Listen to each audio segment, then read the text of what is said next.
गांव में भी अपने देखने आईवीएफ सेंटर है, सिटी में भी आईवीएफ सेंटर है, बट कॉस्ट में बहुत ज़्यादा डिफरेंस है। Who needs first of all IVF? IVF की ज़रूरत है किसको? ज़रूरी नहीं है कि हायर कॉस्ट वाले ऑप्शंस में अगर आप जा रहे हो तो आपका सक्सेस रेट हायर होता है, तो ये चीज़ भी आपको समझनी ज़रूरी है। I would like to give my 100% because I will not take it as a just a treatment. Till no कोई भी आईवीएफ जो आपने प्रोसेस किया हो वो कभी फेल हुआ है या ऐसा कुछ? देखिए, obviously IVF is not a guaranteed treatment. दुनिया का कोई भी डॉक्टर, कोई भी हॉस्पिटल सिंगल साइकिल आईवीएफ में 100% गारंटेड रिजल्ट मिलता हो ऐसा क्लेम नहीं कर सकता। एग क्वालिटी किसी को इम्प्रूव रखनी हो या करनी हो तो किस तरीके से कर सकता है? हम यंग जनरेशन में देखते हैं जो खास करके जिम में जाते हैं, प्रोटीन सप्लीमेंट्स, स्टेरॉइड्स भी लेते हैं, आर्टिफिशियल स्टेरॉइड, वो बिल्कुल लेने नहीं चाहिए because that can suppress your sperm production. आज की जनरेशन में इनफर्टिलिटी का रेशो जो 10 साल पहले था उससे काफी बढ़ चुका है। आईवीएफ से जितनी भी बेबीज और वगैरह होता है उन्हें कोई हेल्थ प्रॉब्लम होती है आगे जाके, ऐसा कुछ होता है?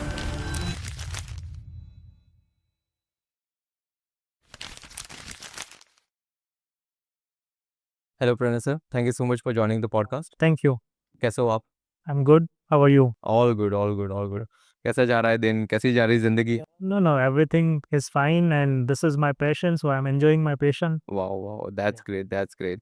सो बेसिकली मैं पॉडकास्ट को डीपली थोड़ा शुरू करूँ उसके पहले थोड़ा मैं आपका चाहता हूँ कि आप ब्रीफ इंट्रोडक्शन दे दो कि आप अभी क्या कर रहे हो और किस तरीके से आप हमारी ऑडियंस को एक कुछ कोर वैल्यू प्रोवाइड कर सकते Basically, I'm a fertility specialist, director and chief fertility consultant at Wellspring IVF and Women's Hospital Ahmedabad.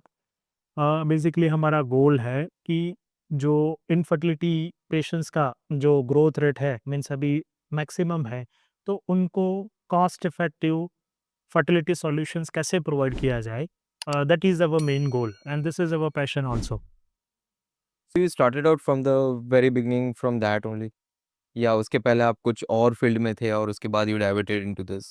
C basically तो आईवीएफ प्रैक्टिस करने के लिए everyone has to go through obstetrics and gynaecology degree, but मेरा पहले से क्या था, थोड़ा टेक्नोलॉजी में इंटरेस्ट है वो ज़्यादा था। So either I want to be a surgeon, but फिर बाद में आईवीएफ फील्ड के का इंटरेस्ट मुझे बढ़ गया था, तो that's why I have change my field and from O G करके डायरेक्टली है ये फर्टिलिटी ट्रीटमेंट में मेरा फोकस है, वो पहले से रहा है। ओके। आईवीएफ में सर आपको प्रैक्टिस करते हुए कितने साल हो गए अभी? Almost 14 years. 14 years. Wow, that's great, that's great. कैसे दिख रहा है आपको ग्रोथ अभी जाता हुआ, इंक्रीज हो रहा है बहुत? See, the thing is that infertility cases are increasing day by day. So, the fertility treatment demands are also growing very much. So, main चीज़ है कि अब पेशेंट्स को अवेयरनेस तो धीरे-धीरे बढ़ी है, बट उनको काउंसलिंग चाहिए, सपोर्ट चाहिए, थ्रू आउट उसमें डेडिकेशंस चाहिए, तो वो सर्च करते हैं। तो वो जनरली कभी-कभार ये इतनी बड़ी दुनिया में वो ढूँढ नहीं पाते हैं। So that's why our goal is to provide the awareness till that level that people can find us. कोई भी इंटरनेशनल क्लाइंट्स और वगैरह आपके यहाँ पे आते हैं? येस ऑफ कोर्स, खास करके एनआरआईज़ क्लाइंट है, उनके जो वैकेशंस टाइम है, ये मई जून का टाइम है, नवंबर, दिसंबर, जनवरी का टाइम है, क्रिसमस वैकेशंस का टाइम है, तो वहाँ पे वो लोग स्पेसिफिकली आईवीएफ ट्रीटमेंट के लिए इंडिया ही आते हैं। रीज़न इसीलिए है कि वहाँ से ट्रीटमेंट मीन्स वहाँ तो बहुत एक्सपेंसिव है and compare to that cost effective भी है, और यहाँ मेन ये है कि ट्रीटमेंट उनको ईज़िली अवेलेबल हो जाती है।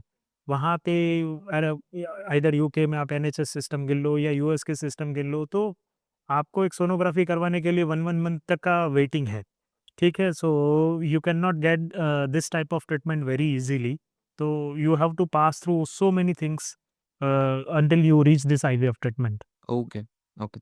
सो before we get into whole of this things, मेरे को पहले ब्रीफ आपका जानना है कि आपने किस तरीके से स्कूलिंग की, ताकि कोई भी अगर जो हमारे में ऑडियंस में से कोई अगर जो आईवीएफ का कोई डॉक्टर बनना चाहता है या कोई स्पेशलिस्ट बनना चाहता है तो उसको गाइडेंस मिले कि वो किस तरीके से वो चीज़ को अचीव कर सकता नहीं देखिए, मैं बेसिकली छोटे से टाउन से बिलॉन्ग करता हूँ, मोड़ासा करके है, यहाँ से 100 किलोमीटर्स दूर। मेरी फैमिली में एज़ सच कोई डॉक्टर्स का बैकग्राउंड नहीं था, but since childhood I was seeing that जो डॉक्टर्स की सर्विसेज़ है, जो लोग एप्रिशिएट करते हैं, तो मेरा गोल ये था कि yes I want to be a doctor and do something different. that I can deliver the results and I can satisfy the goal. So पहले ही था इंटरेस्ट कि कोई सर्जिकल या टेक्नोलॉजी वाले फील्ड में है। डॉक्टर तो बनना है बट उसमें भी कोई टेक्नोलॉजी वाला फील्ड है तो उसमें जाना है। So I was thinking of surgery like laparoscopic surgeon, paediatric surgeon like that field.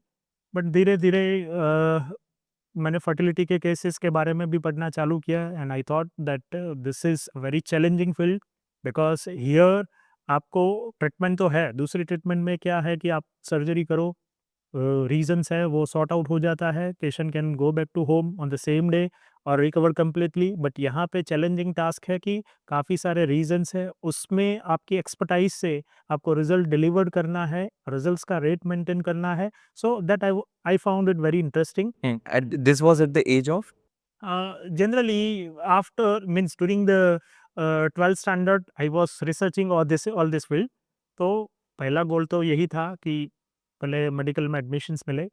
हाँ, मेरिट पे मुझे मेरा एडमिशन्स है वो विजय मेडिकल कॉलेज में हो गया और उसके बाद ये मैंने सर्जिकल फील्ड्स के बारे में एक्सप्लोर करना चालू किया। तब एमबीबीएस पास आउट करने के बाद मुझे अपॉर्च्युनिटी मिली, then I have selected the gynaecology aspects. हाँ, मेरा गायनेकोलॉजी में नो डाउट थोड़ा इंटरेस्ट कम था क्योंकि मुझे सर्जिकल फील्ड में जाना था, बट आई नो कि हाँ, उसके बाद का ही स्टेप है जो फर्टिलिटी ट्रीटमेंट में I can do the practice and do my research and everything.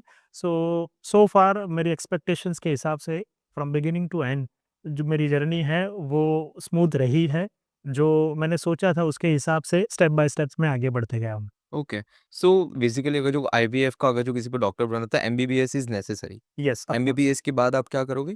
MBBS की इंटर्नशिप होगी, उसके बाद आपको एंट्रेंस एग्ज़ाम देनी पड़ेगी। एंट्रेंस एग्ज़ाम में क्वालीफाई करके आप पोस्ट ग्रेजुएशन ब्रांच में जा सकते हो और अभी तो सुपर स्पेशलाइज़ेशन में भी जाना है, तो पोस्ट ग्रेजुएशन के 3 इयर्स कंप्लीट करने के बाद अगेन आपको एंट्रेंस एग्ज़ाम देनी है। देन आप सुपर स्पेशलाइज़ेशन के लिए क्वालीफाई कर सकते हो। हाँ, कि वो जैसे कि पीडियाट्रिशियन है, किसी को गैस्ट्रो पीडियाट्रिशियन बनना है या नेफ्रो पीडियाट्रिशियन बनना है, गैस्ट्रोएंटेरोलॉजिस्ट बनना है, तो ये सारी सुपर स्पेशलिटी ब्रांड है। तो उसमें ब्रांच में जाने के लिए आपको अगेन एंट्रेंस एग्ज़ाम देके उसमें मेरिट के बेस पे आपका सिलेक्शन हो सकता है। Okay. So you become the doctor. Okay. So आप मुझे भी अगर जो बनना हो, तो ऐसा मैं कैसे अर्ली एज पे डिसाइड कर सकता हूँ जब 11th-12th में मेरे पास ऐसे कौन से डिफरेंशिएटिंग फैक्टर्स है, ऐसे कौन से स्किल्स है, ऐसी कौन सी मेंटालिटी, ऐसा कौन सा माइंडसेट होना चाहिए, जिससे मैं पहचान पाऊँ कि नहीं मुझे डॉक्टर में एंटर होना है। जैसे कि जब मैं 11th-12th में था, I was more into the tech, ठीक है? बट इसलिए मैंने बाद में बीसीए चूज़ किया, देन एमसीए चूज़ किया, देन उसके बाद मैं कंटेंट क्रिएशन की फील्ड में एंटर हुआ। तो इस तरीके से वो पाथ सेट होता गया। That's true. देखिए हर एक का अपना इंटरेस्ट होता है। सबसे पहले मेडिकल फील्ड में जाने के लिए आपको बायोलॉजिकल साइंस में इंटरेस्ट होना चाहिए कि हाउ ह्यूमन लाइफ क्रिएटेड और ह्यूमन एनाटॉमीज़ और वो सारे इंटरेस्ट अगर आप में है, बायोलॉजिकली क्या कैसे ऑर्गन्स काम कर रहे हैं, उसकी जानने की इच्छा आपकी है, तो वो केस के अंदर डेफ़िनेटली अभी तो 10th स्टैंडर्ड के बाद आपको ग्रुप सिलेक्शन करना पड़ता है, ए ग्रुप है, बी ग्रुप है, तो आपको बायोलॉजी वाला ग्रुप है, ऑब्वियसली सिलेक्शन है, वो करना पड़ेगा और उसके बाद डेफ़िनेटली अगर बायोलॉजी में आपका इंटरेस्ट है, तो आप मेडिकल फील्ड में है, जा सकते हैं। फील्ड उसमें भी आपका इंटरेस्ट के बेस पे डिपेंड करता है, शुरू में एमबीबीएस करना है बट उसके बाद again so many gates are open for you to decide कि आपको किस में आगे बढ़ना है and then according to your interest you can decide and go further. Okay. So uh, अगर जो मुझे आईवीएफ का डॉक्टर बनना है, ठीक है? और ये ये स्टेप्स मुझे बेसिकली लेने हैं। ओके। यस। और आपका फैमिली बैकग्राउंड और वगैरह किस तरह? मेरे फादर बिजनेसमैन हैं, वो अभी भी वो टाउन में ही हैं, अपना बिजनेस चला रहे हैं एंड यस मैंने पहले ही बताया कि मेरे फैमिली में मेडिकल बैकग्राउंड नहीं था and that's why my desire was very aggressive that I want to be a doctor and to do something different. Hmm. And how did you got inspired for the Wellspring IVF? See the thing is that मैंने ये मेरा MBBS pass out किया, post graduation मैंने किया, फिर उसके बाद मैंने अफ्रीका में काम किया। I was there in for 3 years entirely and वहाँ पे इंडियन हॉस्पिटल ही थी। बहुत बड़ी हॉस्पिटल्स थी और वहाँ पे मैंने देखा कि वहाँ पे इनफर्टिलिटी का रेशियो बहुत हाई है। अगर आप अफ्रीका में देखो तो फाइब्रोइड्स के रेट्स और एंडोमेट्रोसिस के रेट यहाँ से भी काफ़ी ज़्यादा हाई है। तो वहाँ पे बिकॉज़ इनफर्टिलिटी में ट्रीटमेंट की डिमांड भी काफ़ी ज़्यादा थी, रेशियो भी काफ़ी ज़्यादा था। क्यों ऐसा वहाँ पे इतना ज़्यादा? नहीं, कुछ चीज़ें जेनेटिक्स पर डिपेंड करती हैं। जैसे अफ्रीकन फीमेल में फाइब्रोइड की टेंडेंसी है, वो बट नेचुरल वो थोड़ी ज़्यादा होती है कंपेयर टू एशियन फीमेल। तो वो केसेस में I have observe the difference after reaching there. And शुरू में तो मैं गायनेकोलॉजिकल सर्जरीज़, फाइब्रोइड सर्जरीज़ और वो करता था। बट बाद में जो मैनेजमेंट है उन्होंने डिसाइड किया कि no, we want to set up IVF speciality in our hospital. So at that time I have taken the in charge of everything। India से सारे इंस्ट्रूमेंट्स और वो इम्पोर्ट करके हमने वहाँ पे आईवीएफ लैब स्टार्ट किया। और वहाँ पे the thing is that when I do my first IVF और फर्स्ट आईवीएफ में ही हमें सक्सेस रेट है वो अच्छा मिला। So that was a very positive motivation for me to decide कि नहीं, ये फील्ड में something is different. Because the thing is that कि वहाँ पे इन्फर्टिलिटी रेशियो इतना हायर है, मेडिकल इंफ्रास्ट्रक्चर उतना स्ट्रांग नहीं था और उसके बाद अगर सालों की इनफर्टिलिटी के बाद अगर कोई कपल रिजल्ट्स देखता है with the technology, you cannot imagine their joy, you can just feel it। so that I have seen। And उसके बाद मैंने डिसाइड किया कि नहीं, यहाँ से प्रैक्टिस ख़त्म करके मैं जब इंडिया आऊँगा, my point of focus would be the fertility treatment only. So after coming back to Ahmedabad, I have just started directly in the private practice and established my on clinic Wellspring IVF and Women's Hospital in Ahmedabad and started doing the fertility practice। So almost Ahmedabad में भी almost 12 years plus हो गए हैं। So I'm enjoying my work। हुँ। ये आप कौन से साल में गए थे जहाँ पे अफ्रीका गए थे? 2012 ये जस्ट आपके कॉलेज खत्म होने के बाद भी? कॉलेज खत्म होने के बाद, means that was Indian hospital, so I got the opportunity and I reach that. Okay, okay, okay. So basically I recently came across the word IUI, this term, okay? What is it like ये क्या है? Basically ये fertility treatment है, basic fertility treatment है। IUI का full form होता है intra uterine इंसेमिनेशंस, जिसमें जो मेल पार्टनर के स्पर्म्स हैं उसको वॉश करके थ्रू कैथेटर फीमेल के यूट्रस में डायरेक्टली लोड किया जाता है। So it's a basic simple treatment of fertility, जहाँ इनिशियल केसेस है इनफर्टिलिटी के कि भाई जस्ट मैरिज हुआ है, प्रेगनेंसी 6 बार महीने ट्राई किया, प्रेगनेंसी नहीं रुक रही है, तो शुरू के स्टेज में हम आईयूआई है वो करते हैं generally. So what is the main difference between this is same thing IVF and IUI? No, see, IVF का फुल फॉर्म है इन विट्रो फर्टिलाइजेशंस, जिसमें हम फीमेल के एग्स और मेल पार्टनर के स्पर्म्स को लेबोरेटरी के अंदर फर्टिलाइज करके एम्ब्रियोज बनाते हैं और फिर वो प्रिपेयर्ड एम्ब्रियोज फीमेल पार्टनर के यूट्रस में ट्रांसफर करते हैं।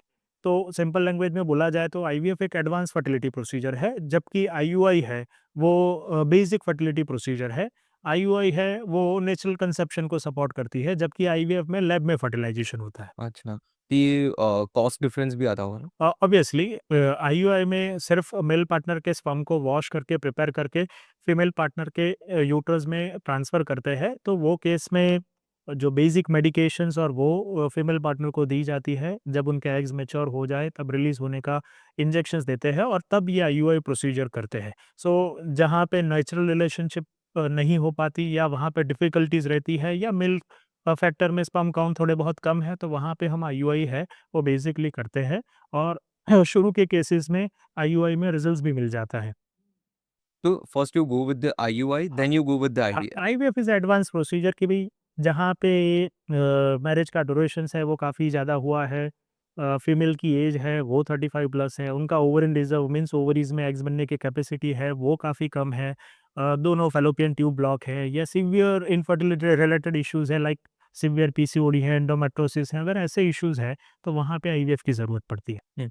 कोई स्कैम्स और वगैरह कोई जो डॉक्टर्स कर रहे हो इसके रिगार्डिंग जहाँ पे लोग सब कुछ सिस्टम सही है but still they instead of going for IUI वो बोलते हैं कि नहीं आपको आईवीएफ जाना पड़ेगा। नहीं, देखिए सी, आपको समझना पड़ेगा दैट्स व्हाई अगर फर्टिलिटी का इश्यूज़ है, आपको कुछ भी डाउट है, एक तो सबसे पहले मल्टीपल ओपिनियन है वो आप ले लें, और जहाँ पे आपको काउंसलिंग में पूरा सैटिस्फैक्शन मिले, वहाँ पे आप अपनी जर्नी है वो स्टार्ट कर सकते हैं। अ, फर्टिलिटी फील्ड में ऐसा बिल्कुल भी नहीं है कि आपको एक ट्रीटमेंट करनी पड़ेगी तो ही रिजल्ट्स मिलेगा, या अल्टरनेटिव अप्रोच में नहीं जा सकते। यस, वो डिपेंड करता है आप में कंडीशन क्या है, मैरिज का ड्यूरेशन क्या है, शुरू में आगे कंजर्वेटिव ट्रीटमेंट हुई हुई है, नहीं हुई है, प्रेगनेंसी का प्लानिंग कितने टाइम में आपको करना है, फाइनेंस क्या इन्वॉल्व है, ये सारे फैक्टर समझने के बाद doctor will explain you all the options.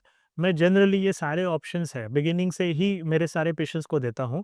सो फिर उनकी प्रायोरिटी के अकॉर्डिंगली जा सकते हैं। हाँ, सक्सेस रेट वेरी करते हैं from approach to approach, but fertility में थोड़ा पेशेंस रखने की ज़रूरत पड़ती है जब आप बेसिक अप्रोच में जाते हो, पर उसमें घबराने की ज़रूरत नहीं है, उसमें भी बहुत अच्छे रिजल्ट्स मिलते हैं। आईयूआई में और आईवीएफ दोनों में? हाँ, आईयूआई एक कंजर्वेटिव ट्रीटमेंट है। देखिए, जब आईयूआई अगर जो मैं देखने जाऊँ तो 35 के पहले अगर जो किसी को आईयूआई करना हो हाँ, डेफ़िनिटली, डेफ़िनिटली और कर अगर सकते जो हैं। बहुत ज़्यादा 35 प्लस हो ही जाता है तो you need to offer the IVF. या ऐसा नहीं है कि सिर्फ़ ऐज के हिसाब से आईयूआई और आईवीएफ डिसाइड करेंगे। मान लो कि किसी का ओवर रिज़र्व कम है, एएमएच वैल्यू कम है, ठीक है? भले ही एज है उनकी 22 है, 23 है, 23 एज में दोनों फैलोपियन ट्यूब ब्लॉक है, ऐसी कंडीशन में फिर आईयूआई काम नहीं करेगा। You have to offer IVF. तो सर्टेन कंडीशंस में आईवीएफ हमें इनिशियली भी ऑफर करना पड़ता है।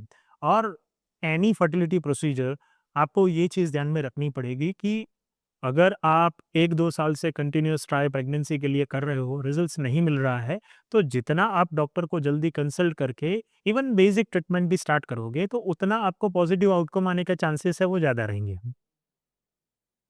सो आईवीएफ का अचानक से इतना ज़्यादा ग्रोथ और ये सब टर्म्स क्यों बाहर आए? मतलब जब पुराने ज़माने में थे जब हमारे पेरेंट्स और वगैरह उस टाइम पे तो इतना ज़्यादा इवॉल्व नहीं हुआ था ये। और जैसे कि आपने बोला कि अफ्रीका में पहले से बहुत ज़्यादा है, हमारे यहाँ पे तो इतना ज़्यादा नहीं था।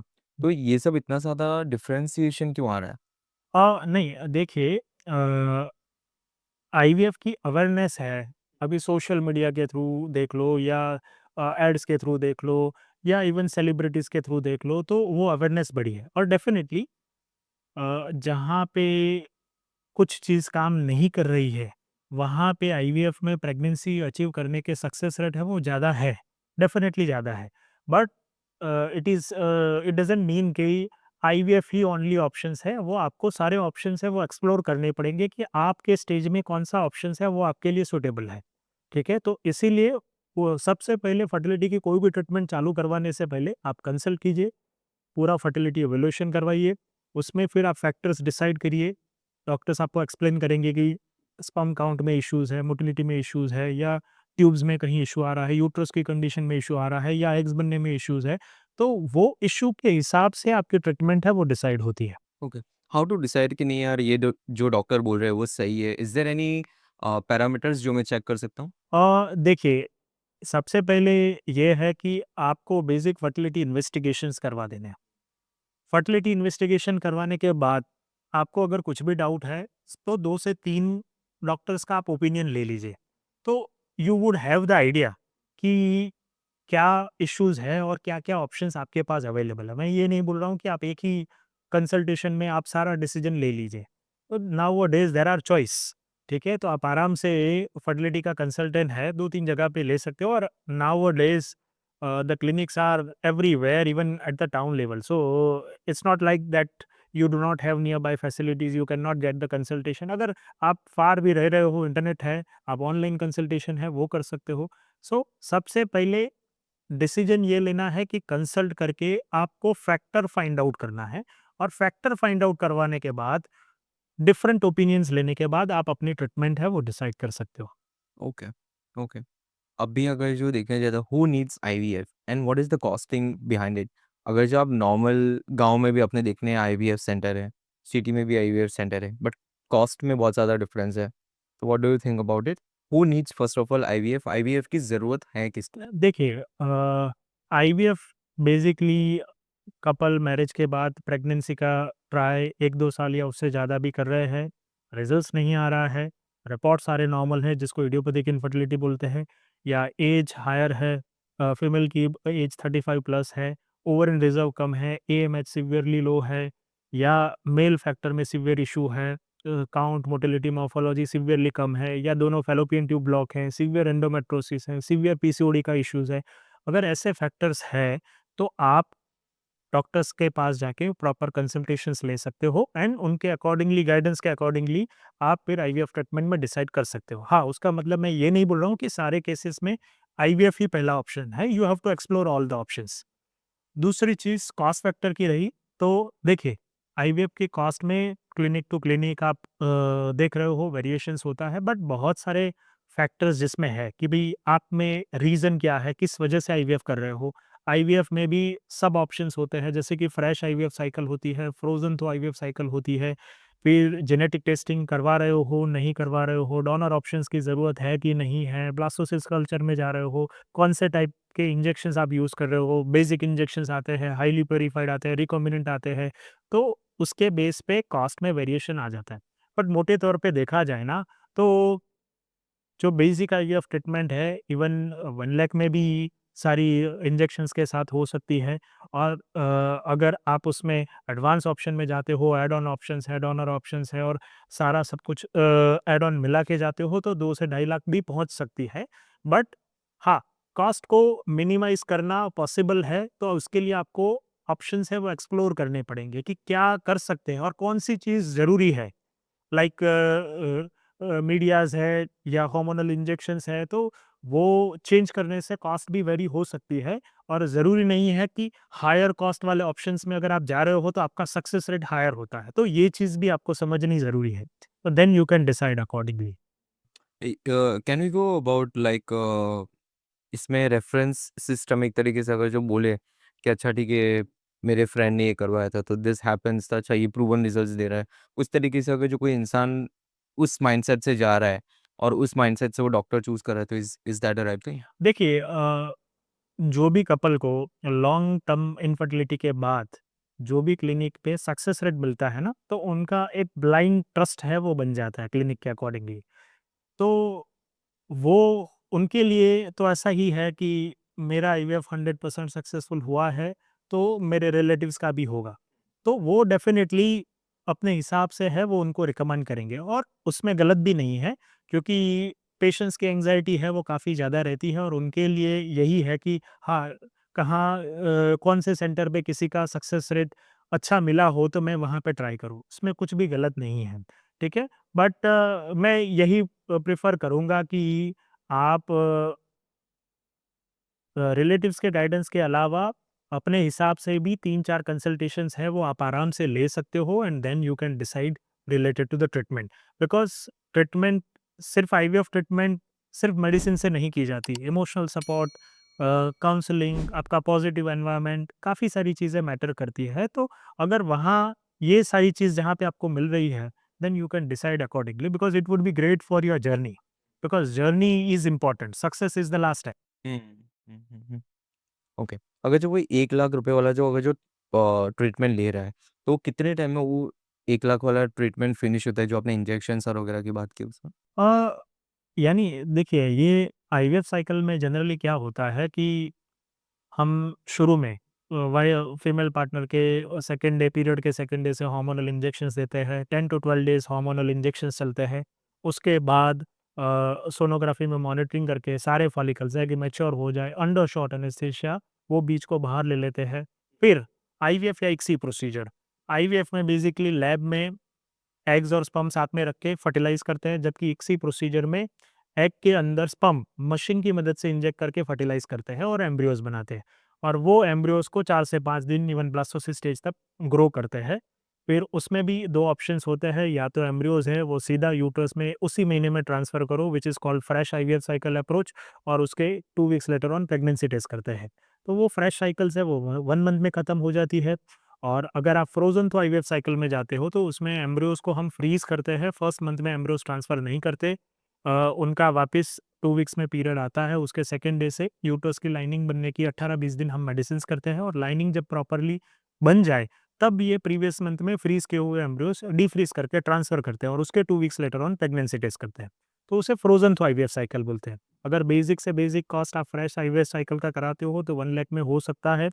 अगर आप फ्रोज़न टू आईवीएफ साइकिल में जाते हो तो एम्ब्रियोज़ का फ्रीज़िंग, डीफ्रीज़िंग कॉस्ट वो सारा बढ़ सकता है। So this is the basic cost idea. हाँ, अगर ऐड ऑन प्रोसीजर की ज़रूरत है या एडवांस इंजेक्शंस में आप जा रहे हो, तो कॉस्ट है वो वेरी कर सकती है। बट मैंने जैसे बताया कि ज़रूरी नहीं है कि हायर कॉस्ट मतलब हायर सक्सेस रेट।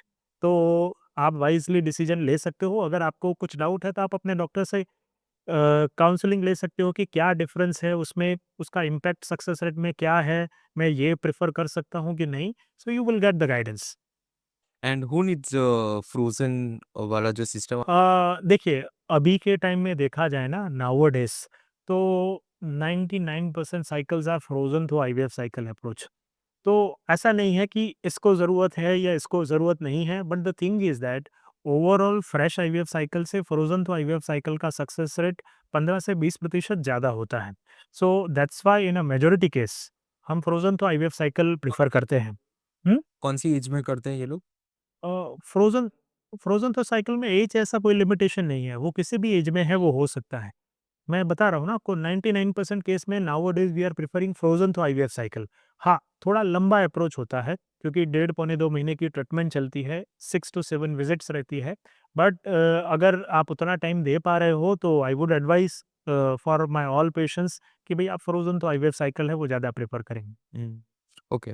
और इसके जितने भी साइड इफ़ेक्ट्स और वगैरह होते हैं, देखिए बहुत सारे लोगों को ऐसा मिथ्स है कि इसके साइड इफ़ेक्ट्स बहुत सारे हैं। साइड इफ़ेक्ट्स में मैं ये नहीं बोलूँगा कि कोई भी साइड इफ़ेक्ट्स नहीं होते, बट आपको समझना पड़ेगा कि 1978 में first IVF baby Louise Brown का बर्थ हुआ।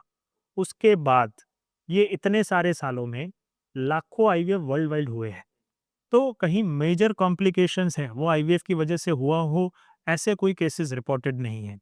हाँ, साइड इफ़ेक्ट्स होती है, ब्लोटिंग सेंसेशन है, माइल्ड पेन है या ट्रीटमेंट के दौरान हार्मोनल चेंजेस की वजह से जो सिम्पटम्स होते हैं, तो वो आप इज़िली सिम्प्टोमेटिकली आके आईवीएफ स्पेशलिस्ट है, वो मैनेज कर सकते हैं। सो उससे घबराने की ज़रूरत नहीं है। ओके। एंड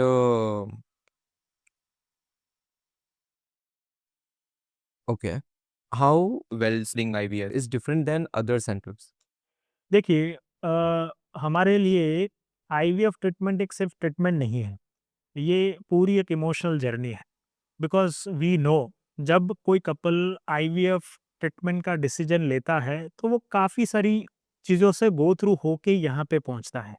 तो ट्रीटमेंट के दरमियान उनका positive counselling, emotional support, positive environment, positive thinking and patient friendly approach, ये सारी चीज़ें डिलीवर करना उतना ही इम्पोर्टेंट है जितना कि सिर्फ आईवीएफ ट्रीटमेंट करना। तो हम ये जनरली हमारे पेशेंट्स को ये सारी चीज़ें टाइमली मिले और even through out treatment journey अगर उनकी कुछ भी क्वेरीज हो तो उसका डायरेक्ट सपोर्ट थ्रू डॉक्टर मिले। ऐसा नहीं कि आपको कोई भी आंसर दे देगा and again you would have a stress कि ये सही होगा नहीं होगा, बिकॉज आईवीएफ ट्रीटमेंट में बहुत सारे क्वेश्चंस होते हैं। आप ट्रीटमेंट चालू करते हो, गूगल पे भी बहुत सारी इंफॉर्मेशंस है, तो कपल जब आईवीएफ ट्रीटमेंट में जाता है तो day bye treatment per day सारे सिम्पटम्स सर्च करते हैं। तो हम जनरली ये करते हैं कि उनका इसीलिए positive and proper counselling beginning of the treatment, during the treatment and after the results ये हो, वो उतना ही ज़रूरी है। ये सारी चीज़ें प्रोवाइड करना now it would be my responsibility at my clinic and that is the difference. बाकी हाँ, कॉस्ट इफेक्टिव में कॉस्ट इफेक्टिव तो डेफिनिटली हम प्रोवाइड करते ही है, बिकॉज़ हम ये सोचते हैं कि कपल का जितना मिनिमल स्पेंडिंग्स हो और मिनिमल स्पेंडिंग्स में उनका बेटर आउटकम मिले, दैट शुड बी अवर गोल। बाकी ट्रीटमेंट है, प्रोटोकॉल्स वाइज कई सारे क्लिनिक्स है, सिटी सिटी टाउन लेवल पे क्लिनिक्स है, तो ट्रीटमेंट कहीं भी करवा सकते हैं, बट ये सारी चीज़ें आप फोकस में रख सकते हो। हुँ। सो बेसिकली आप पर्सनल अटेंशन और वगैरह बहुत ज़्यादा देते हैं, जो बाकी सब क्लिनिक्स कहीं-कहीं जगह पे मिसिंग होता है। हाँ, नहीं, द थिंग इज़ दैट कि मुझे ये मेरा इंटरेस्ट है, तो मैं ये नहीं बोलूँगा कि कोई दे रहा है, नहीं दे रहा है, but the thing is that I would like to give my 100% because I will not take it as a just a treatment, ठीक है? आप भी इमोशनली जब ट्रीटमेंट से जुड़े हुए होगे ना, तो you will feel their pain and you will understand their concern, each and every concern, so you will counsel accordingly that. Till now कोई भी आईवीएफ जो आपने प्रोसेस किया हो, वो कभी फेल हुआ है या ऐसा कुछ? देखिए obviously IVF is not a guaranteed treatment. Okay? दुनिया का कोई भी डॉक्टर, कोई भी हॉस्पिटल सिंगल साइकिल आईवीएफ में 100% गारंटीड रिजल्ट मिलता हो ऐसा क्लेम नहीं कर सकता, because it's a biological and genetic science. It's all depends upon the probability, ठीक है? तो जहाँ पे पेशेंट्स ट्रीटमेंट करवा रहे हैं, उनको भी ये समझना पड़ेगा कि आईवीएफ में 100% सक्सेस रेट हो ऐसा ज़रूरी नहीं है। बहुत सारे फैक्टर हैं, फीमेल की एज है, उनका एएमएच है, ओवेरियन रिज़र्व है, बाकी मेल फैक्टर का इश्यूज़ क्या है, यूट्रस की कंडीशंस क्या है, आगे कोई इन्फेक्शियस डिसीज़, टीबी या दूसरी कोई मेजर इलनेस रही है, डायबिटीज़ जैसी बीमारी है। ये बहुत सारे फैक्टर्स ट्रीटमेंट का सक्सेस रेट अफ़ेक्ट करते हैं। बट ओवरऑल देखा जाए ना तो पास के टाइम से सक्सेस रेट काफ़ी बढ़े हैं। पहले के टाइम में 10 साल में पहले की बात करूँ तो एवरेज सक्सेस रेट आप गूगल भी करोगे 35-40% है। वो जनरली आपको देखने को मिलेगा, जो ऑथेंटिकेटेड सक्सेस रेट की मैं बात कर रहा हूँ। बट जैसे-जैसे आईवीएफ ट्रीटमेंट में एडवांस बढ़े हैं, न्यूअर टेक्नोलॉजी आई है, ठीक है? एम्ब्रियोज़ का मॉनिटरिंग है वो अच्छे से हो पा रहा है, लैब की क्वालिटीज़ इम्प्रूव हुई है, ठीक है? Laser guided hatching, blastocyst culture, frozen तो साइकल्स ये सारे एडवांस की वजह से इवन जेनेटिक टेस्टिंग उसकी वजह से हम हेल्दी एम्ब्रियो सिलेक्शन करके ट्रांसफ़र करते हैं, तो रिज़ल्ट्स की प्रोबेबिलिटी इवन 60-70% प्लस हो जाती है, ठीक? बट उसका मतलब ये नहीं है कि हम 100% क्लेम का काउंसलिंग करके हम ट्रीटमेंट स्टार्ट करेंगे। बराबर बात है सर। तो पर अगर जो आप देखने जाएँ तो एक सेंटर में वो सेम चीज़ नहीं हुई, ठीक है? हुँ। सेम वो कोई दूसरे सेंटर में जाता है और वहाँ पे वो चीज़ का आईवीएफ हो गया। तो उसमें क्यों इतना ज़्यादा डिफरेंस है? देखिए, डिफ़रेंस ऐसा नहीं है कि कोई एक कपल का एक सेंटर में ट्रीटमेंट है वो फ़ेल हुआ और दूसरे ट्रीटमेंट में सक्सेस हो गया। हर एम्ब्रियो, हर लाइफ़ वो यूनिक होती है। आपको ये समझना पड़ेगा कि जब हम एग्स के अंदर स्पर्म इंजेक्ट करके एम्ब्रियोज़ बनाते हैं, तो हर एम्ब्रियो का जेनेटिक स्ट्रक्चर है वो यूनिक होता है, एक दूसरे से अलग होता है। तो जो हमने एम्ब्रियोज़ ट्रांसफ़र किया है, जब हम अगर जेनेटिक टेस्टिंग नहीं करते हैं और embryos morphology, size, shape, growth के हिसाब से हम ट्रांसफ़र करते हैं, तो सबसे good looking, well growing embryos transfer करेंगे। बट ज़रूरी नहीं है कि वो 100% इम्प्लांट हो।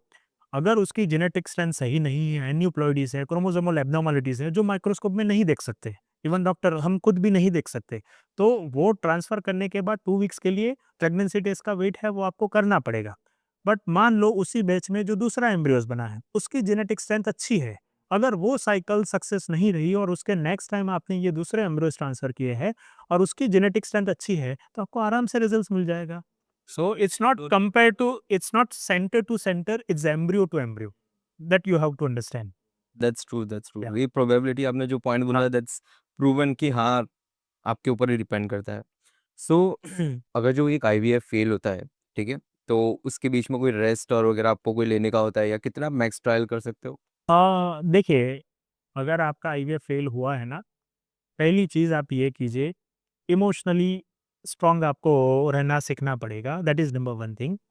उसके बाद आप क्लिनिक में जाइए, डॉक्टर से कंसल्ट कीजिए, सारे फैक्टर साइंटिफिकली इवैल्यूएट कीजिए कि भई हाँ, ये हमारा जो आईवीएफ हुआ है, तो डॉक्टर अकॉर्डिंग टू यू क्या-क्या इश्यूज़ हो सकते हैं? एग की क्वालिटी का इश्यू है, स्पर्म की क्वालिटी का इश्यू है, एम्ब्रियोज़ की मॉर्फोलॉजी अच्छी नहीं बनी है, फ्रेगमेंटेशन ज़्यादा है या यूट्रस की लाइनिंग है, वो प्रॉपर नहीं बनी। तो आप जो फर्स्ट अटेम्प्ट में जो डिफ़िकल्टीज़ आई है, उसको इम्प्रूव करने का ट्राई कीजिए और साथ में आप advance technology like era testing है, पीजीटी जेनेटिक टेस्टिंग है, उसकी वजह थ्रू भी आप हेल्दी एम्ब्रियो सिलेक्शन करके अपने सक्सेस रेट को बढ़ा सकते हैं। तो आपको ये सारा एनालाइज़ करके डॉक्टर्स के साथ कंसल्ट करके उस पे आगे बढ़ना पड़ेगा। अगर आप रीज़न जाने बिना ही एक सेंटर है, सक्सेस रेट नहीं मिला है, आप दूसरा चेंज कर दोगे, वहाँ बिगिनिंग से चालू होगा। अभी जो आगे ट्रीटमेंट में क्या डिफ़िकल्टीज़ आई है, वो फर्स्ट डॉक्टर को पता है, सेकंड डॉक्टर को नहीं पता है, तो वो अपने हिसाब से ट्रीटमेंट करेगा। तो rather than it would be more confusing and वो सक्सेस रेट आपका और डिटेरियोरेट कर सकती है। तो आपको साइंटिफिकली जाना पड़ेगा। आई नो कि ये एक बहुत roller coaster type emotional journey है। जब रिज़ल्ट्स नहीं मिलता है, तो सारी सीक्वेंस है वो चालू हो जाती है बट आपको स्टेबल काम होके ये सारे डिसीजन है वो लेने पड़ेंगे and that's why counselling play a very good role in that. So basically अभी जो जेन ज़ी जनरेशन जो आ रही है, उसको आप कोई एडवाइस देना चाहोगे कि आप ये फूड कंज़्यूम मत करो या take care of yourself, have a good sleep, have workouts जिसकी वजह से उन्हें ये सब चीज़ों के गो थ्रू ना करना पड़े? देखिए एक चीज़ है, मैंने आपको पहले भी बताया कि आज की जनरेशन में इनफर्टिलिटी का रेशियो जो 10 साल पहले था, उससे काफ़ी बढ़ चुका है।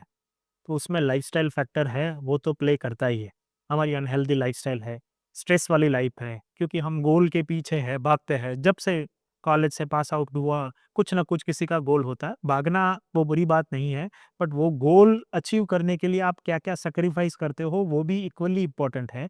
और अनहेल्दी लाइफ़स्टाइल है, एक्सरसाइज़ आप नहीं करते, स्मोकिंग है, अल्कोहल है, जैसी हैबिट्स है, वो डेफ़िनिटली स्पर्म काउंट, स्पर्म की मॉर्फोलॉजी, एग्स की क्वालिटी को सिग्निफिकेंटली अफेक्ट करती है। एनवायरमेंटल टॉक्सिन्स है, वो भी क्वालिटी को डिटेरियोरेट करती है। आज के टाइम में ये mobile, we are all tech savvy, so always we have a mobile. Mobile का यूज़ करना टेक्नोलॉजी के हिसाब से दैट्स परफेक्टली फाइन। बट कुछ लोग 24 घंटे मोबाइल का यूज़ करते हैं, ठीक है? उसकी वजह से नींद भी प्रॉपर नहीं लेते हैं। उनका काम ही पूरा 24 आवर्स मोबाइल या कंप्यूटर पे है। तो मोबाइल के रेडिएशंस हैं, वो भी स्पर्म की क्वालिटी, मॉर्फोलॉजी, डीएनए फ्रेगमेंटेशंस रेट बढ़ाते हैं, तो उसके हिसाब से आपकी फर्टिलिटी है वो कॉम्प्रोमाइज़ हो सकती है। हुँ। अभी अगर जो आप देखोगे गर्ल्स स्मोक ज़्यादा करती है, बॉयज़ भी ज़्यादा स्मोक करते हैं एंड यूजुअली स्मोकिंग काउंट भी ज़्यादा बढ़ चुका है। हुँ। तो उन लोग को आप क्या एक्चुअली जेन्युइनली बोलना चाहोगे? क्योंकि आप देखोगे आप एक डॉक्टर हो, आपको बहुत सारी इंटरनल चीज़ें पता होती है जो एक नॉर्मल इंसान को लेमैन टर्म्स में नहीं पता होती। आप उनको क्या इस तरीके का एक चीज़ बताना चाहते हो जिससे उनका स्मोकिंग का काउंट रिड्यूस हो? देखिए स्मोकिंग, अल्कोहल डेफ़िनिटली डेंजरस है फर्टिलिटी पॉइंट ऑफ व्यू।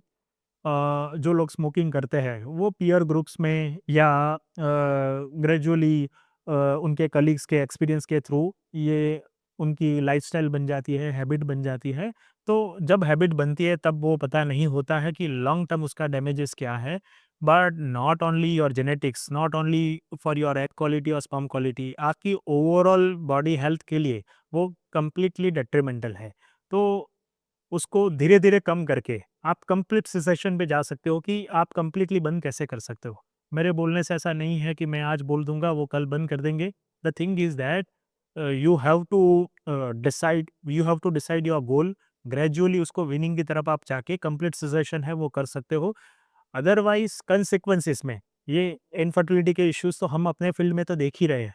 दूसरे इश्यूज़ है वो आपको फिजिशियंस भी अच्छे से बता देंगे कि क्या-क्या उसकी बॉडी पे टॉक्सिक इफ़ेक्ट्स है। गवर्नमेंट्स भी इतने ऐड कर रही है। जब आप सिनेमा में मूवी देखने जाते हो, तो वहाँ पे भी एड्स चल रही है। बट फिर भी वो उतना अवेयरनेस नहीं ला पाती। द रीज़न इज़ कि हम सा सब कैज़ुअल है कि भई हाँ, कुछ नहीं होगा, हमने इतने टाइम पिया है तो और ज़्यादा पी लेंगे, क्या फ़र्क पड़ेगा? बट वो एटीट्यूड को हमें चेंज करना पड़ेगा। पर गवर्नमेंट जो एड्स और वगैरह कर रही है ना, उसके ऊपर ही अभी कैसा हो गया सर कि इतनी सारी बार वो सेम की सेम एड्स रन हो चुकी है कि मतलब आपने कोई बहुत बहुत सारी चीज़ एक बार देख लेते हो ना, तुम बोलते हो हाँ ठीक है, इग्नोर करो।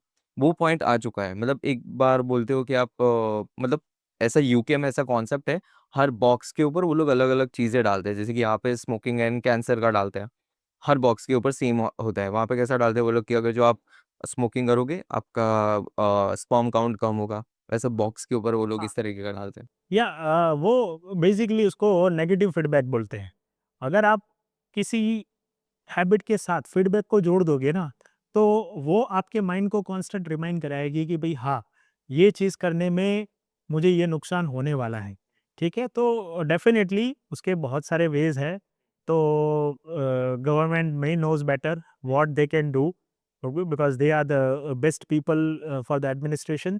बट ये है कि एज़ अ डॉक्टर हमारी एडवाइस ये रहती है कि आपको अपनी हेल्थ के बारे में खुद सोचना पड़ेगा, कोई और नहीं सोचेगा। आप जितना सोचोगे वो आपके लिए बेनिफिशियल है। Best what is the best age for egg freezing? ठीक है, इसके बारे में मुझे इतना ज़्यादा नॉलेज नहीं है कि अगर जो कोई इंसान, कोई महिला अगर जो अपने एग्स फ्रीज़ करवाना चाहती है, तो कौन-सा बेस्ट एज है और ये क्या है? देखिए इसे सोशल एग फ्रीजिंग बोलते हैं और मैं आज की जनरेशन को यही एडवाइस देना चाहूँगा कि आप ये सोशल एग फ्रीजिंग का कंसेप्ट समझ लीजिए। खास करके जो वर्किंग वुमन है, करियर ओरिएंटेड वुमन है या जो डिलेड मैरेजेस करते हैं या डिलेड प्रेगनेंसी प्लानिंग करते हैं, वैसे केसेस में egg freezing can be a important factor. वो केसेस में हम अर्ली बिलो 35 इयर्स एज में जनरली एग्स फ्रीज करने की एडवाइस देते हैं, because younger the age eggs की quality that would be higher. Up to age of 30 years generally females में एग्स की क्वालिटी क्वांटिटी बहुत अच्छी रहती है। Between 30 to 35 years it will reduce slowly, after 35 years it will reduce drastically. तो आप younger age में एग फ्रीज कराओगे तो उससे होगा क्या कि मान लो आप 40s के आसपास भी प्रेगनेंसी प्लान कर रहे हो और आपने एग्स फ्रीज है under the age of 30 years करवाए हुए हैं, तो भले ही आप 40 एज पे आईवीएफ प्लान कर रहे हो, आईवीएफ के थ्रू प्रेगनेंसी प्लान कर रहे हो, बट जो आपके एग्स होगे ना, उसकी एज काफ़ी यंग होने की वजह से, क्वालिटी है वो काफ़ी अच्छी होने की वजह से, आपका आईवीएफ में प्रेगनेंसी का सक्सेस रेट है वो काफ़ी अच्छा रहेगा। ये हमें पता नहीं है, बट जनरली सेलिब्रिटीज़ आप बॉलीवुड गिन लो, हॉलीवुड गिन लो, तो करियर ओरिएंटेड सब रहता है, तो वो लोग प्रेफ़र करते हैं कि यंगर एज में अपने जेनेटिक्स फ्रीज़ करवा दें, चाहे एग्स फ्रीज़ करवाएँ, स्पर्म फ्रीज़ करवाएँ, एंड लेटर ऑन जब मैरिज, लेट मैरिज हो और प्रेगनेंसी का प्लानिंग करें, तो वही जेनेटिक्स का यूज़ करके हेल्दी प्रेगनेंसी है, वो प्लान कर सकते हैं। तो ये सोशल इन एग फ्रीज़िंग बहुत ही इम्पोर्टेंट एस्पेक्ट्स है, और उसकी अवेयरनेस जैसे-जैसे बढ़ेगी, मेट्रोज़ में तो अवेयरनेस बढ़ गई है, बट फिर भी इवन अहमदाबाद में देखो या उतनी अवेयरनेस नहीं है। जब पेशेंट्स कोई सामने से आता है, तो भी उसको इतना ट्रीटमेंट के बारे में पता नहीं होता है, हमें काउंसल करना पड़ता है कि क्या-क्या स्टेप्स हैं, आगे प्रेगनेंसी कैसे रह सकती है। So I think we need to increase awareness. तो it's called social egg freeze. Social egg freezing. Okay. और इसमें से ऐसा होता है कि सिर्फ़ फीमेल्स करवा सकती है या मेल्स भी करवा सकते हैं? मेल स्पर्म फ्रीजिंग है, करवा सकते हैं। देखिए, बट कंपेयर टू फीमेल में, फीमेल में मैंने जैसे बताया कि 35 के बाद एक्स की क्वालिटी ड्रास्टिकली डिक्रीज़ होती है। मेल में ऐसा नहीं है। मेल में even at the age of 50 years, 55 years sperm की क्वालिटी है वो अच्छी रह सकती है। बट हाँ, मेल में भी एज के साथ थोड़ा स्पर्म का डीएनए फ्रेगमेंटेशन बढ़ेगा, ठीक है? तो एम्ब्रियोज़ में एब्नॉर्मलिटी का रेशियो है वो बढ़ सकता है अगर हायर एज में करवाते हो, तो उसमें भी यंग एज प्रेफ़र करते हैं, बट फीमेल जितना स्ट्रिक्ट क्राइटेरिया उसमें नहीं है। और एग्स फ्रीज़ करवाते थे, ऐसा कुछ होता है कि अच्छा ये लोग 1 ही किड्स एक्सपेक्ट कर सकते हैं या 2 किड्स या 3 किड्स ऐसा? देखिए, आपको सबसे पहले एग फ्रीजिंग की प्रोसीजर समझनी पड़ेगी। एग फ्रीजिंग में क्या करते हैं कि जो फीमेल पेशेंट्स हैं, उनके पीरियड के सेकंड डे से हार्मोनल स्टिमुलेशंस देते हैं। Just like diabetic patients are taking insulin, they can easily take by themselves at home. 10-12 दिन के हार्मोनल इंजेक्शन के बाद जब सारे फॉलिकल्स उनके मैच्योर हो जाए, तो जितने अंडे मैच्योर बने हैं, वो सारे के सारे एग्स रिट्राइव कर लेंगे। चाहे वो 2 हो, 5 हो, 10 हो, 12 हो। द थिंग इज़ दैट कि वो सारे एग्स हैं वो फ्रीज़ कर लेंगे। तो जब लेटर ऑन फीमेल अपने उसी फ्रोज़न एग से प्रेग्नेंसी प्लान करती है, तो वो केस के अंदर even after age of 35 years और 40 इयर्स प्रेगनेंसी प्लान करती है, तो ये जो रिमेनिंग फ्रोजन एम्ब्रियोज उनके होते हैं, वो डीफ्रीज करके आईवीएफ प्रोसीजर में जा सकते हैं। और एग के अंदर स्पर्म जब इंजेक्ट करते हैं ना, तो सारे के सारे एग्स हैं वो एम्ब्रियोज गर्भ में कन्वर्ट नहीं हो पाते। कुछ डे 1 पे स्टॉप हो गए, कुछ डे 2 पे स्टॉप हो गए।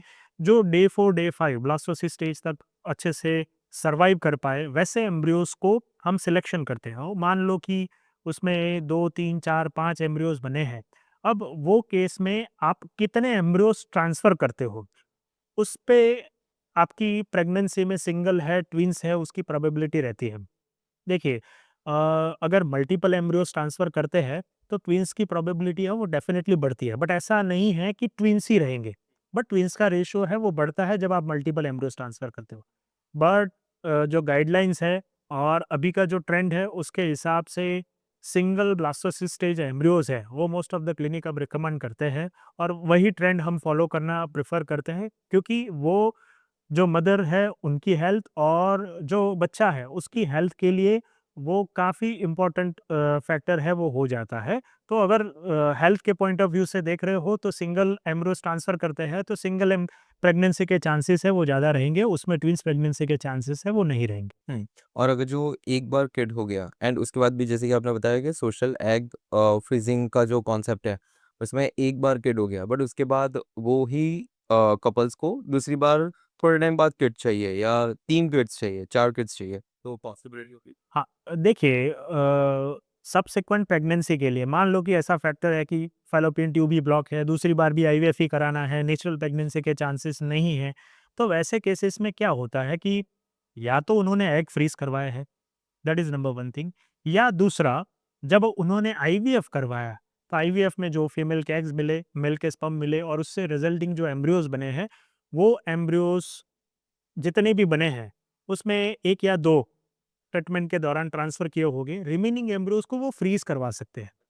और वही एम्ब्रियोस अगर आप 2 साल बाद, 3 साल बाद अगर वापस प्रेगनेंसी रखना चाहते हो, तो सिर्फ़ यूट्रस की लाइनिंग बनाने की प्रोसीजर करके, पूरी प्रोसीजर आईवीएफ की जाने की ज़रूरत नहीं पड़ती है, सिर्फ़ लाइनिंग बनाने की प्रोसीजर करके अपने जो रिमेनिंग एम्ब्रियोज़ है, रिमेनिंग गर्भ है, वो डीफ्रीज़ करके ट्रांसफ़र करवा सकते हैं विथ वेरी मिनिमल कॉस्ट और सारी प्रोसीजर्स में जाने की भी ज़रूरत नहीं पड़ती और सक्सेस रेट भी अच्छा रहता है। तो वापस वो फ्रीजिंग करवा देंगे। हाँ। और नेचुरली अगर जो देखने जाए तो एग क्वालिटी किसी को इम्प्रूव रखनी हो या करनी हो, तो किस तरीके से कर सकता है? अगर एग की क्वालिटी को नेचुरली इम्प्रूव करना है ना, तो ये टिप्स आप फॉलो कर सकते हो। सबसे पहले है डाइट। एंटीऑक्सीडेंट रिच डाइट है वो आपको लेना है, जैसे कि फ्रूट्स हो गया, ड्राई फ्रूट्स हो गया, ग्रीन लीफी वेजिटेबल्स हो गया, उसको मेडिटेरियन डाइट भी बोलते हैं, ठीक है? तो जो मेडिटेरियन पीपल खाते हैं ना, वो प्लांट बेस्ड डाइट होता है, तो उनमें हेल्थ भी अच्छी रहती है, एग्स की क्वालिटी भी अच्छी रहती है। तो सबसे पहला है डाइट।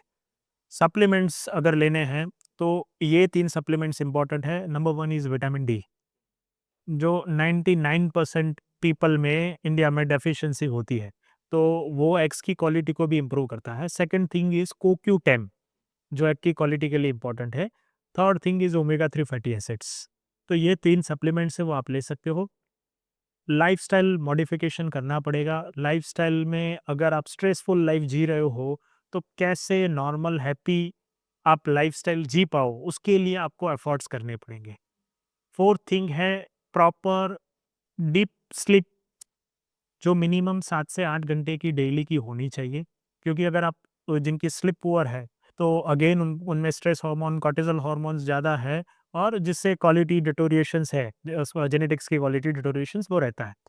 और पाँचवा थिंग है लाइट टू मॉडरेट एक्सरसाइज। हाँ, मैं हैवी वर्कआउट्स की मैं एडवाइस नहीं करता, मैं लाइट टू मॉडरेट एक्सरसाइज है लाइक 30 टू 45 मिनट्स आप डेली वॉक कर लो, जो माइल्ड जॉगिंग कर लो या रूटीन एरोबिक एक्सरसाइज कर लो। This can cause a wonderful effect on your genetics. Eggs की क्वालिटी और स्पर्म की क्वालिटी दोनों उससे इम्प्रूव होती है। हुँ। And what do you think about yoga? Yoga does help? Of course yoga, see, yoga basically not only for the body, it is also for the mind. और जिनका mind healthy है, तो body है वो अपने आप हेल्दी रहेगी। So that is the main organ, brain is handling your entire body. तो yoga is absolutely fantastic thing. And we usually take whey proteins and pre-workouts and all of these things.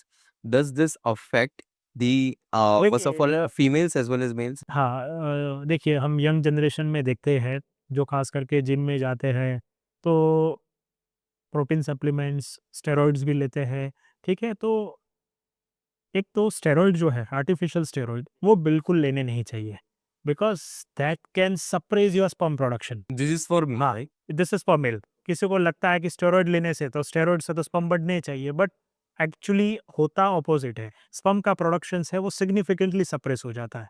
तो artificial steroid मैं advice करूँगा, you should must never take it. Secondly supplements, protein supplements, natural protein supplements है, वो natural तक ठीक है, but flavoured है या एक्सेसिव क्वांटिटी में है, वो आपको अवॉइड करना चाहिए। ठीक है? कि भई हाँ, क्विक बॉडी बिल्डिंग करने के लिए या 1 महीने में मसल्स बनाने के लिए आप रैंडम डोज़ के साथ उसको लोगे, that would be detrimental for your fertility. That is Do you think that there is a particular amount of protein which a person should take in a day?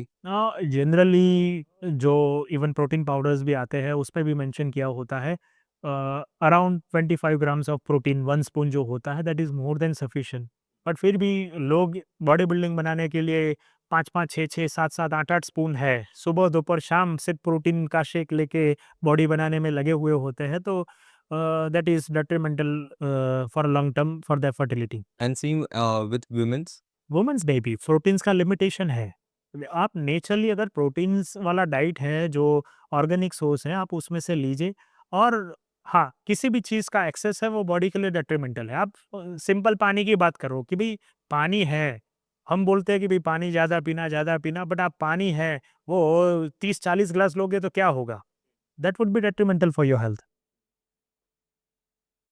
अ, एक मेरे को एक और ऐसा मिथ आया था that IVF gives a designer baby, मतलब अगर जो आपको ब्लू आइज चाहिए, ब्राउन हेयर चाहिए, हमें इस तरीके का बेबी चाहिए और इसका फेयर स्किन होना चाहिए, उस तरीके का कुछ भी तुम्हें चाहिए तो पॉसिबल है ना? हाँ, नहीं देखिए, ये बिल्कुल ही गलत असम्पशन है। The thing is that IVF is not a designer baby. IVF में होता क्या है कि फीमेल्स के एग और मेल्स के स्पर्म लेके लैब में फर्टिलाइज़ करके एम्ब्रियोज़ बनाते हैं।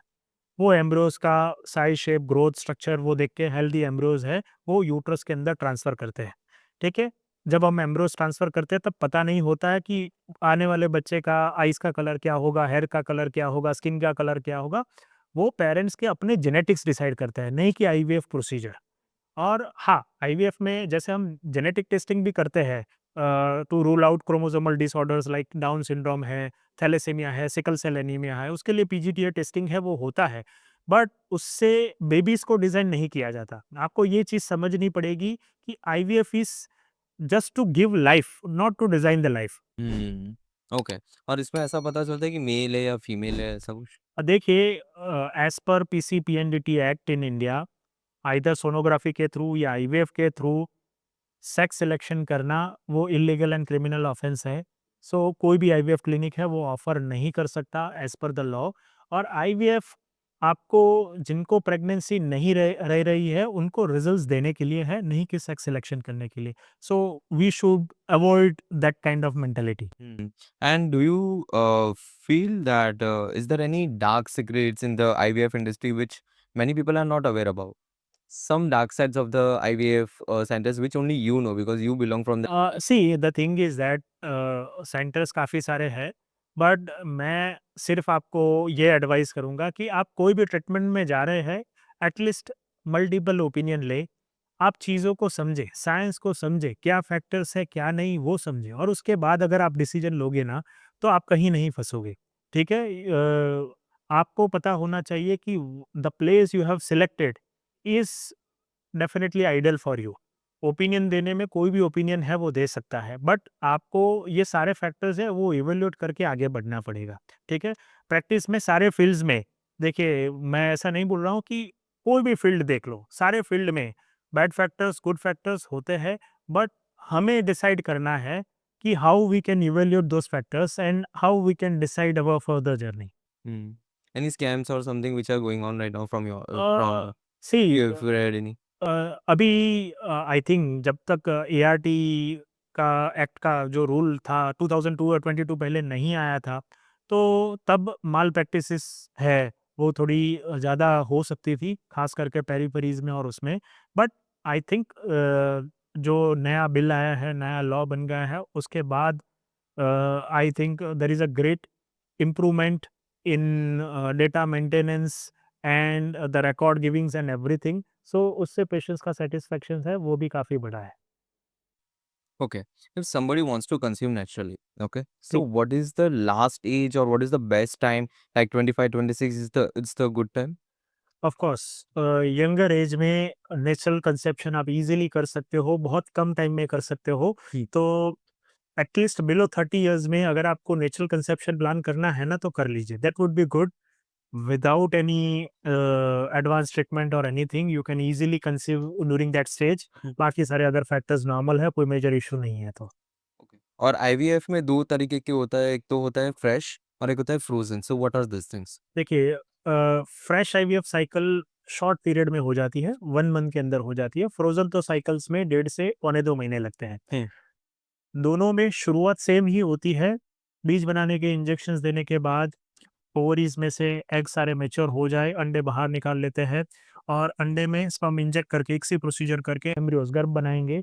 वो गर्भ को ग्रो करके 4 से 5 दिन में जब मैच्योर हो जाए, तब अगर फ्रेश साइकिल होती है तो उसी महीने में यूट्रस में हम वापस ट्रांसफर कर देंगे और 14 दिन बाद प्रेगनेंसी टेस्ट करेंगे, तो 1 मंथ में ये फ्रेश साइकिल हो जाएगी।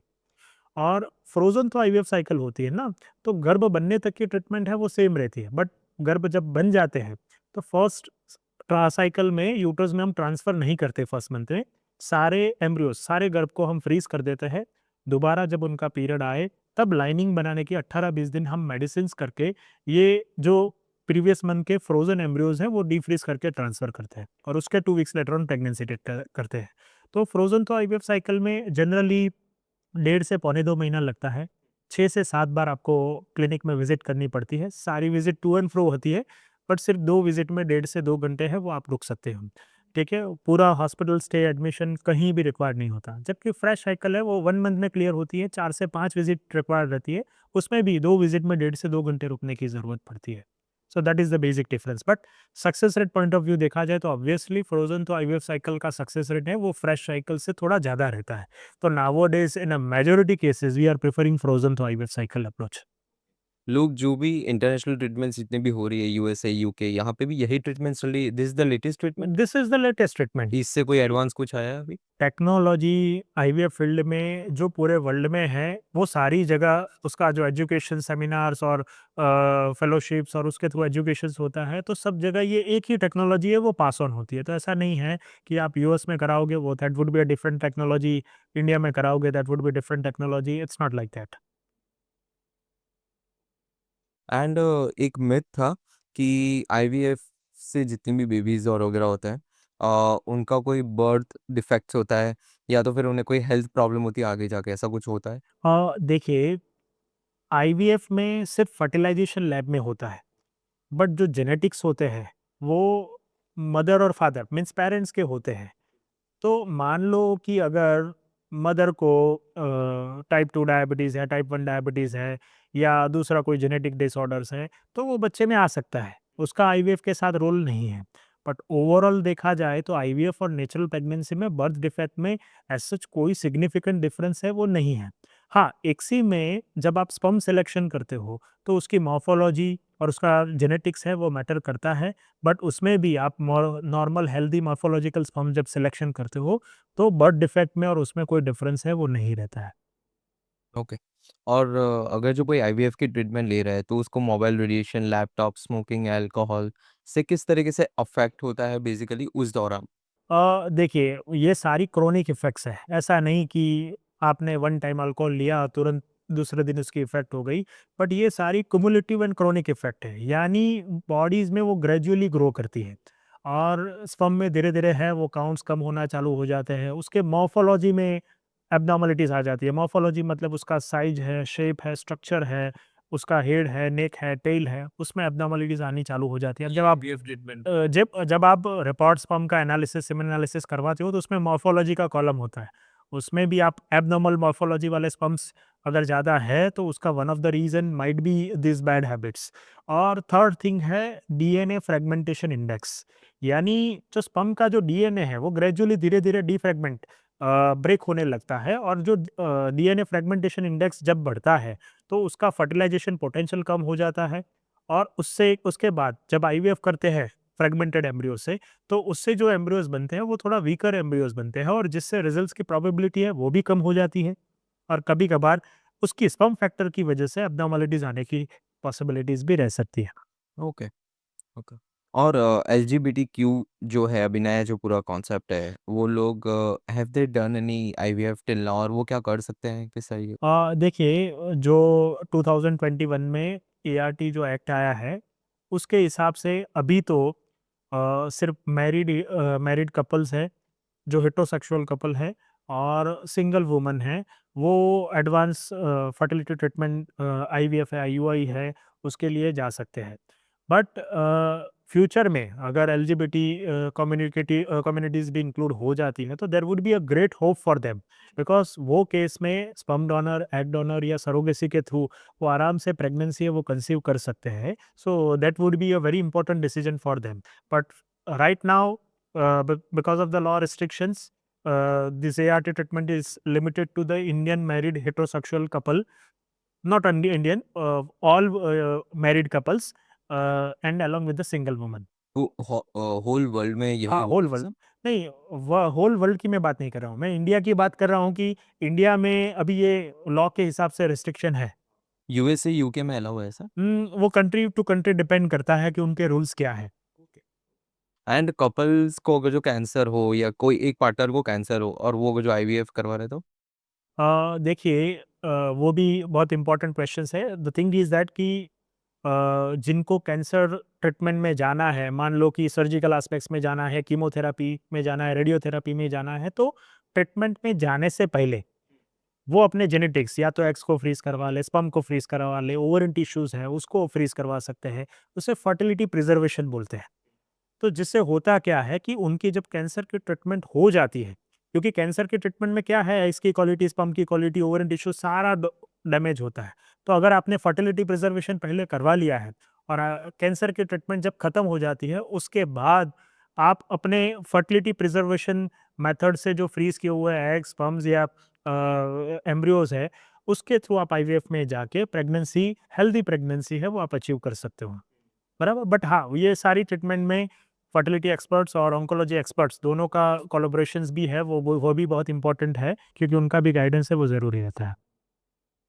3 advices for somebody who wants to start the career in IVF. Sorry? Who want to start their career in particularly IVF whole segment like पूरा एजुकेशन से लेके उन लोग के लिए कोई आप 3 एडवाइसेस देना चाहते हो? ऑब्वियसली बहुत अच्छा फील्ड है।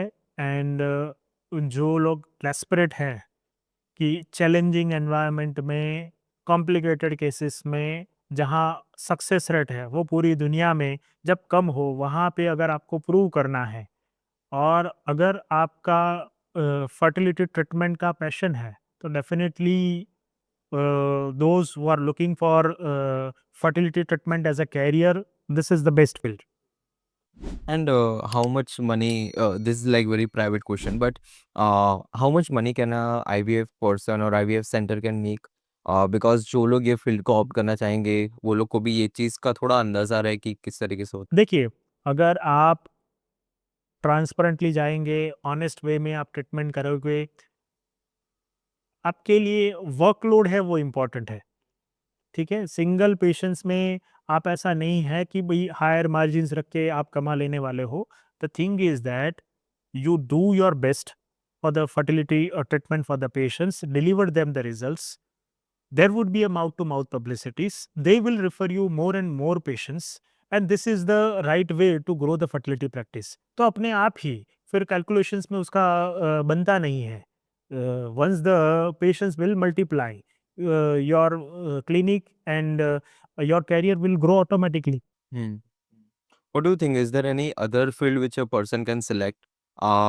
ये तो आपके टाइम पे आपको दिख रहा होगा कि अच्छा ये इमर्जिंग है और वगैरह। अभी के टाइम में ऐसा कुछ है जो आने वाले कुछ 5 साल 10 साल में इमर्जिंग होने वाला है? देखिए, एक तो रहा फर्टिलिटी फील्ड, अभी गायनेकोलॉजी में ही दूसरा एक यूट्राइन ट्रांसप्लांट का कंसेप्ट है। जिनका यूट्रस ही नहीं है पहले से, या यूट्रस सर्जिकली रिमूव कर दिया है। अभी यूके में एक बेबी है, वो यूट्राइन ट्रांसप्लांट के बाद बॉर्न हुआ है, जिनका बेबी का मीन्स मदर का यूट्रस ही नहीं था, उसको पहले सर्जरी करके यूट्रस को इम्प्लांट किया गया और फिर बाद में उनकी प्रेगनेंसी रख के बच्चा डिलीवर्ड हुआ है। ओके, तो ये यूट्रस ट्रांसप्लांट है, लिवर ट्रांसप्लांट है, ठीक है? These are emerging field. Like obesity के केसेस बढ़ रहे हैं, तो बैरियाट्रिक सर्जरीज़ है, वो that's also in a growing demands, ठीक है? और इवन ऑर्थोपेडिक में भी आर्थ्रोस्कोपी से लेके एडवांस ऑर्थोपेडिक जो सर्जरीज़ हैं, उनकी भी डिमांड्स है वो ग्रो हो रही है। तो कोई भी जो मेडिकल फील्ड में है, उनका पैशन्स, उनका चॉइस क्या है, accordingly the field is very open and equal for all. Like how do you manage all the work life balance जो आप मैनेज करते हो पूरा? देखिए, जनरली देखा जाए ना तो फर्टिलिटी फील्ड में इमरजेंसीज कम होती हैं। तो ऐसा नहीं है compare to gynaecology and obstetrics, जहाँ पे डिलीवरीज और वो कॉमन रहती है, डे है, नाइट है, तो ऐसा फर्टिलिटी में नहीं रहता है।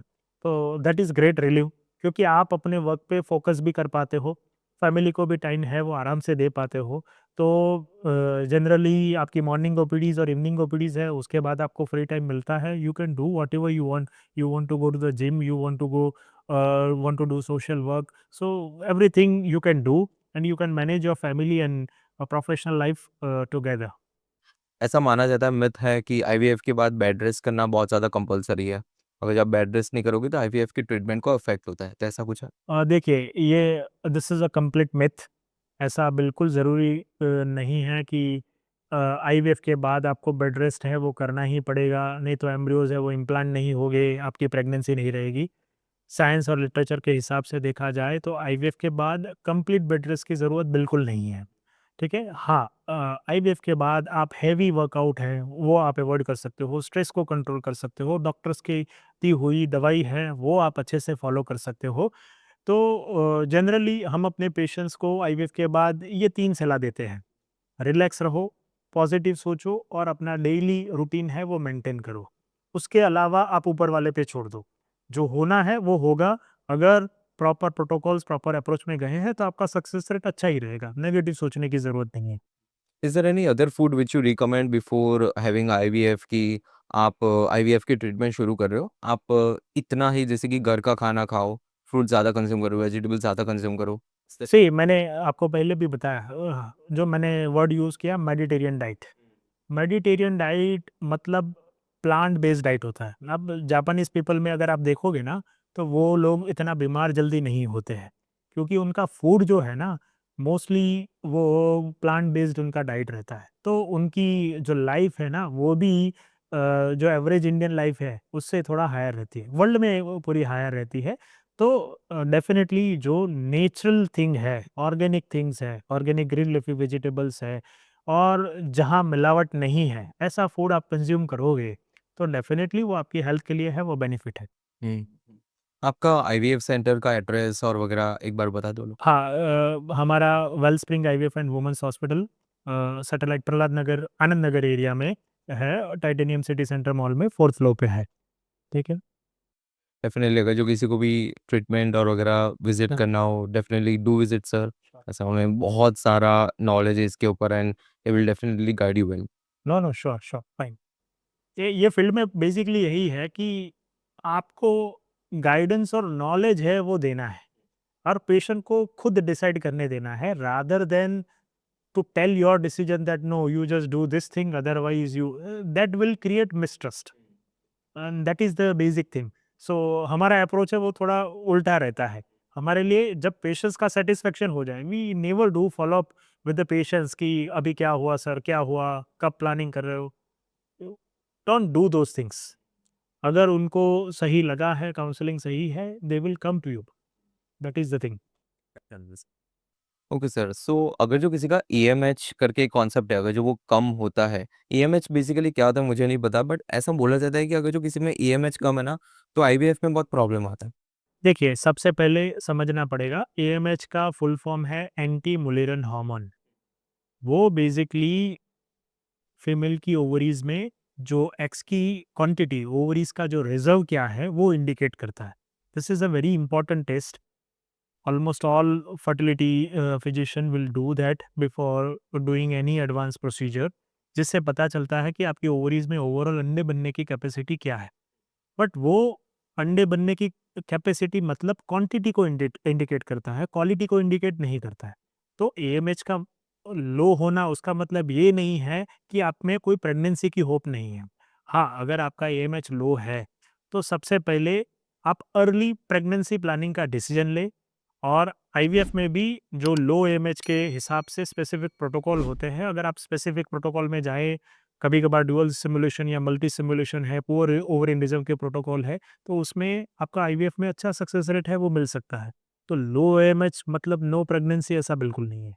Okay sir, thank you so much for joining the podcast and hope so आपको मज़ा आया होगा पॉडकास्ट में एंड बहुत ज़्यादा फ्रूटफुल इन्फॉर्मेशन आपने मुझे दी, ऑडियंस को दी एंड होप सो आप ऐसे ही आगे बहुत सारे लोगों के एक्चुअली हैप्पीनेस का कारण बन सको। Thank you so much thank you so for your support. Thank you so much sir. या